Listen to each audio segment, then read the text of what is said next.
नवीन और चंदू कहकर दो अच्छे गहरे दोस्त रहते थे और वो क्लासमेट्स भी थे। नवीन के पिताजी बहुत धनवान थे और राजश्री वंश के थे। चंदू के पिता नारायणा तरबूजों की धंधा करता था और वैसे भी उसका व्यापार इतना ढंग से नहीं चलता था। वो ऐसे ही आए हुए पैसों से अपने परिवार की परवरिश करता था और चंदू को भी बहुत मुश्किल से पढ़ा रहा था। एक बार बाबूराव नाम के एक आदमी बाजार में नारायणा के ठेले के सामने ही और एक तरबूजों की ठेला लगाया था।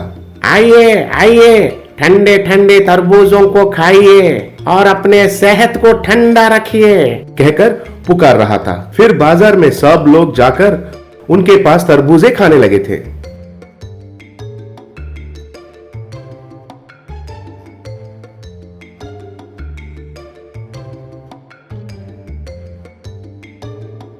और नारायणा के पास लोग नहीं आने के कारण उनका व्यापार गिरने लगा था। नारायणा को कुछ समझ में नहीं आया कि वो क्या करे और विचार करने लगा था। चंदू कॉलेज के बाद घर आकर देखा तो उनके पिता नारायणा बहुत दुखी बैठे हुए थे। उनको देखकर, क्या हुआ पिताजी? हमारे ठेले के सामने एक आदमी और एक तरबूजों की ठेला लगाया है बेटा। वो एक बर्फ की पेटी में तरबूजों को रख के बेच रहा है और सब लोग उनके ही पास जाकर खरीद के खा रहे हैं। हमारे पास कोई नहीं आ रहा है बेटा, कहकर दुखी होने लगा था। उसमें चिंता होने की क्या बात है पिताजी, हम भी एक आइस बॉक्स खरीद के रखेंगे।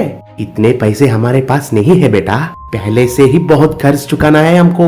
फिर चंदू को क्या करना कुछ समझ में नहीं आया। एक दिन कॉलेज में चंदू बहुत उदासी से बैठा हुआ था। उनके पास नवीन आकर, क्या हुआ चंदू, ऐसे उदास क्यों बैठे हो? मेरे पिताजी का व्यापार नुकसान में है। हमारे तरबूज के व्यापार फिर से बढ़ाना है तो हमको एक आइस बॉक्स की जरूरी है, लेकिन खरीदने के लिए हमारे पास तो पैसे नहीं है। फिर नवीन थोड़ी देर सोचकर, इसके लिए तुम चिंता मत करो, मैं अपने पिताजी के पास पैसे मांगकर तुम्हें देता हूँ और तुम वो आइस बॉक्स खरीद कर तुम्हारे पिताजी को देना, बस समस्या की परिष्कार हो जाएगा। कहकर नवीन उनके पिताजी के पास जाकर उनके दोस्त को मदद करने के लिए पैसा पूछा था।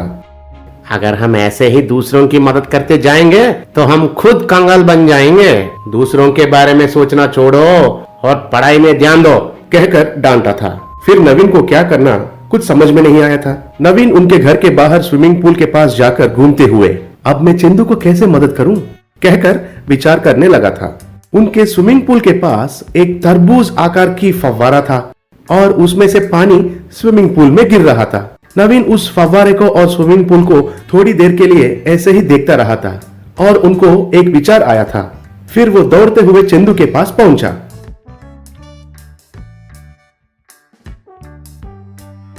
चंदू, तुम्हारे पिताजी से कहो कि रात में तरबूज लाकर हमारे स्विमिंग पूल में डाल दो और रात भर वो पानी में रहेंगे और सुबह में ठंडे हो जाएंगे। फिर तुम उन्हें ले जाकर बाजार में बेचो।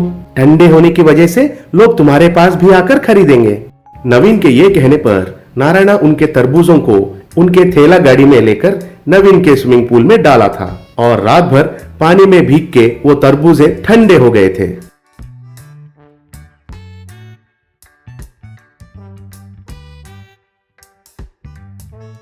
अगले दिन सुबह नारायणा उनको बाजार ले जाकर, आइए भाई आइए, ठंडे ठंडे तरबूजों की मजा लीजिए। बिना बर्फ डाले हुए प्रकृति स्वाभाविक रूप से ठंडे किए हुए तरबूजे, एक टुकड़े को खाकर देखिए और स्वस्थ रहिए, कहकर सक्रिया से बेचने लगा था। फिर सब लोग उनके पास आकर खरीदने लगे थे।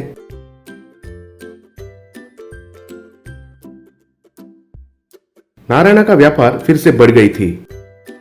नारायणा चंदू और नवीन को प्रशंसा किया था।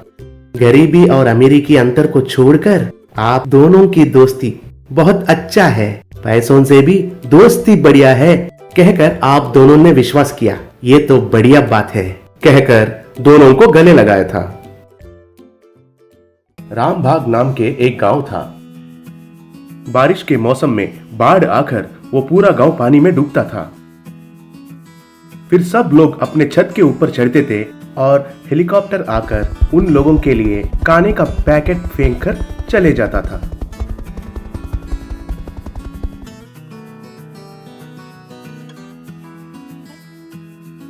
केवल अमीर लोगों को ही वो हेलीकॉप्टर में उठा के ले जाते थे।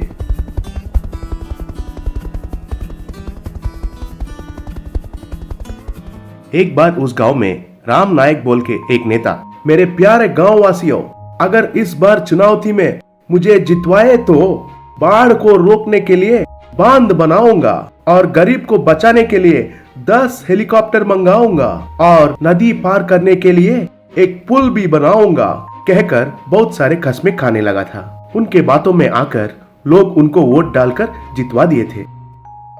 चुनाव जीतने के बाद राम नायक उनके गांव में अपना मुंह भी नहीं दिखाया था। राम नायक के बेटे सोम नायक वही गांव में एक कॉलेज में मैकेनिकल इंजीनियरिंग की पढ़ाई करता था। एक बार वो घर में बैठकर टीवी देख रहा था तो टीवी में, नमस्कार मैं हूँ हेमंत हुजूर, आज के खबरें। इस बार आने वाले बारिश के मौसम में अंतर्देशीय क्षेत्र जैसे रामबाग, किशनबाग और कई ऐसे प्रांतें जलमग्न होने का संभावना है। इसलिए सरकार ने उससे पहले की कार्रवाई करने के लिए उन गांवों का अधिकारियों को चेतावनी दिया है। वो सुनकर सोम नायक अपने पिता राम नायक से, पिताजी देखा आपने समाचार, आपने तो ब्रिज बनाऊंगा, 10 हेलीकॉप्टर मंगाऊंगा और बहुत सारे वचन देकर ये चुनौती में जीत गए हैं, लेकिन अब तक एक काम भी शुरू नहीं किया आपने। कृपा करके हमारे गांव को लोगों को बचाइए पिताजी। अरे मैं क्यों बचाऊं इन्हें? तुम क्या समझते हो कि ये लोग ईमानदारी से मुझे वोट डालकर जितवाए हैं? नहीं, एक वोट के लिए एक एक पार्टी के पास 1500 रुपए लिए थे। बारिशों में बाढ़ आना, वो लोग घर के ऊपर चढ़ना और हेलीकॉप्टर में खाना फेंकना, ये सब तो हर साल चलता ही रहता है। उनको ऐसे ही रहने से हमारा बात सुनेंगे, नहीं तो सर के ऊपर चढ़कर बैठेंगे। 10 हेलीकॉप्टर खरीदने के लिए कितना करोड़ रुपया खर्चा होगा तुम्हें मालूम है? इन साधारण लोग के लिए कोई भी इतना खर्चा करेगा क्या? राजनीति में ये सब साधारण है। तुम पढ़ाई में ध्यान दो और अमेरिका जाने की तैयारी करो, इन बातों में दखल मत देना। लेकिन सोम नायक को बहुत बुरा लगा था। बाद में बाढ़ आकर बहुत सारे बेकसूर लोग मरने लगे थे। सोम नायक इस बात को लेकर चिंतित होने लगा था। वो साइकिल पे कॉलेज जाने लगा और लैब में जाकर बहुत सारे किताबें पढ़ने लगा था और इंटरनेट में भी बहुत कुछ ढूंढने लगा था। उन सबको एक किताब में लिखने लगा था। फिर एक दिन उसने उनके साइकिल को एक मोटर और पंख लगाकर एक साइकिल हेलीकॉप्टर जैसा बनाया था। जब वो साइकिल को चलाने लगा था तो वो हवा में उड़ गया था। वो देखकर लेक्चरर्स और स्टूडेंट्स तालियां मारने लगे थे।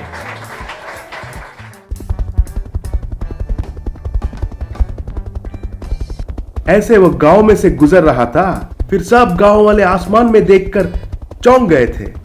फिर वो गांव में चक्कर मारकर लोगों के बीच में आकर उतरा था।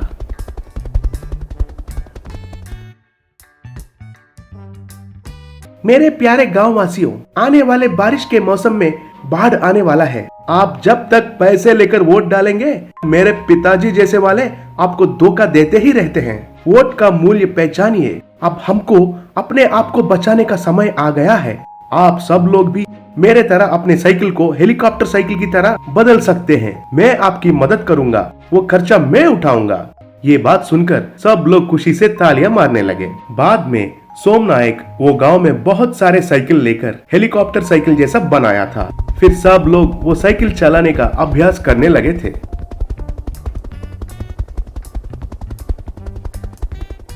जैसे ही सोचा वैसे ही बारिश का मौसम में बाढ़ आकर पूरा गांव डूब गया था। छत पे रहने वाले वो हेलीकॉप्टर साइकिल को बांधे हुए रस्सियों को पकड़ के उड़ने लगे थे। ऐसे बहुत सारे लोगों को सोम नायक और कुछ लोग उन हेलीकॉप्टर साइकिल के जरिए बचाए थे। बाद में राम नायक के घर के ऊपर एक हेलीकॉप्टर आकर रुकी। राम नायक एक पैसों की पेटी को लेकर उस हेलीकॉप्टर में जाने लगा। इतने में उनके बेटे सोम नायक उनके साइकिल हेलीकॉप्टर चलाते हुए उनको दिखाई दिया था। सोम नायक अपने पिताजी को देखकर, क्या पिताजी, ये लोग इसलिए आपको चुना था कि आप मुश्किलों में उनको सहायता करेंगे, लेकिन आपने तो उनको बचाने के लिए भेजे हुए हेलीकॉप्टर में खुद भाग रहे हैं। Very bad, very bad. आपकी बुराई की कमाई को उस सूटकेस में ले जा रहे हैं ना? मुझे माफ कीजिए पिताजी, उसमें पैसे नहीं है। उसमें से पैसे मैंने कल ही निकाल दिया था और वो पैसे गरीबों को बांटना चाहता हूँ। वो बात सुनकर रामनायक हैरान हो गया था। बाद में सोमनायक हवा में चक्कर लगाते हुए उन पैसों को फेंकने लगा। नीचे गिरे पैसों को लोगों ने इकट्ठा कर लिए थे।